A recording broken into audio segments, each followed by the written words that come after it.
Hello friends, આજે આપણે બનાવીશું શિયાળાની ઠંડીમાં ખાવાની મજા પડે તેવી આલુ મટર સેન્ડવિચની રેસીપી। આ સેન્ડવિચ ખૂબ જ ઝડપથી તૈયાર થઈ જાય છે। તેના માટે મેં અહીં 4 નંગ જેટલા બટેટાને બાફી લીધેલા છે અને સાથે વટાણાને પણ બાફી લીધેલા છે। સૌથી પહેલાં આપણે સેન્ડવિચ માટેનું સ્ટફિંગ તૈયાર કરીશું। અહીં આપણે પેનમાં 3 ચમચી જેટલું તેલ એડ કરીશું। તેલ થોડું ગરમ થાય એટલે તેમાં આપણે હાફ ચમચી જેટલું જીરું એડ કરીશું। हाफ चमची जेटली हींग एड करीशू। मीठा लीमड़ाना पान एड करीशू। आदू मरचानी पेस्ट एड करीशू। 2 नंग जेटली कट करीने राखेली डूंगળી एड करीशू। हाफ चमची जेटली हळદર एड करीशू।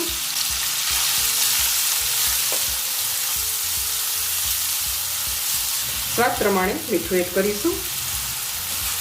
डूंगળીને 4 થી 5 મિનિટ માટે સાંતળી લઈશું। અહીં આપણી ડુંગળી સોફ્ટ થઈ ગઈ છે। આપણે વટાણા એડ કરીશું। બાફીને રાખેલા બટેટા એડ કરીશું। 1 ચમચી જેટલું લાલ મરચું પાવડર એડ કરીશું। 1 ચમચી ધાણા જીરું પાવડર એડ કરીશું। 1 ચમચી જેટલો ગરમ મસાલો એડ કરીશું। અડધા લીંબુનો રસ એડ કરી અને બધી સામગ્રી એકદમ સારી રીતે મિક્સ કરી લઈશું।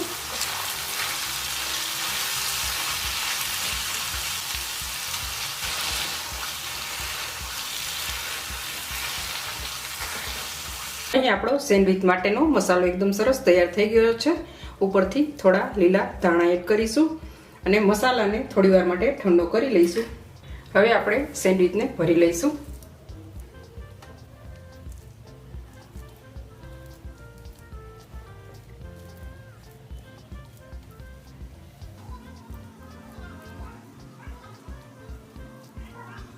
બંને સેન્ડવિચ ભરાઈને તૈયાર થઈ ગઈ છે। આપણે થોડું ચીઝ એડ કરીશું।